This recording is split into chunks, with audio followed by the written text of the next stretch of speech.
एक समय की बात है। एक राज्य में एक प्रतापी राजा राज करता था। एक दिन उसके दरबार में एक विदेशी आगंतुक आया और उसने राजा को एक सुंदर पत्थर उपहार में दिया। राजा वह पत्थर देख बहुत प्रसन्न हुआ। उसने उस पत्थर से भगवान विष्णु की प्रतिमा का निर्माण कर उसे राज्य के मंदिर में स्थापित करने का निर्णय लिया और प्रतिमा निर्माण का कार्य राज्य के महामंत्री को सौंप दिया। महामंत्री गांव के सर्वश्रेष्ठ मूर्तिकार के पास गया और उसे वह पत्थर देते हुए बोला, महाराज मंदिर में भगवान विष्णु की प्रतिमा स्थापित करना चाहते हैं। 7 दिवस के भीतर इस पत्थर से भगवान विष्णु की प्रतिमा तैयार कर राजमहल पहुंचा देना। इसके लिए तुम्हें 50 स्वर्ण मुद्राएं दी जाएंगी। 65 स्वर्ण मुद्राओं की बात सुनकर मूर्तिकार खुश हो गया और महामंत्री के जाने के उपरांत प्रतिमा का निर्माण कार्य प्रारंभ करने के उद्देश्य से अपने औजार निकाल लिए।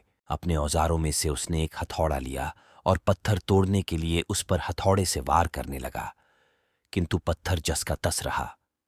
मूर्तिकार ने हथौड़े के कई वार पत्थर पर किए, किंतु पत्थर नहीं टूटा।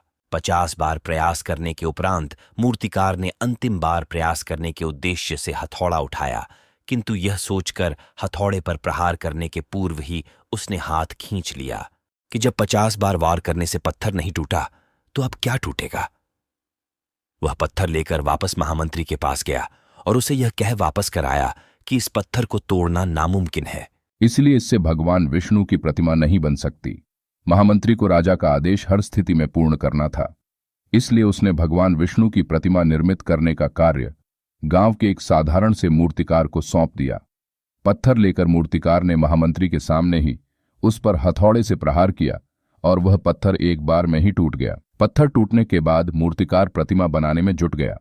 इधर महामंत्री सोचने लगा कि काश पहले मूर्तिकार ने एक अंतिम प्रयास और किया होता तो सफल हो गया होता और 50 स्वर्ण मुद्राओं का हकदार बनता। मित्रों, हम भी अपने जीवन में ऐसी परिस्थितियों से दो चार होते रहते हैं। कई बार किसी कार्य को करने के पूर्व या किसी समस्या के सामने आने पर उसका निराकरण करने के पूर्व ही हमारा आत्मविश्वास डगमगा जाता है और हम प्रयास किए बिना ही हार मान लेते हैं।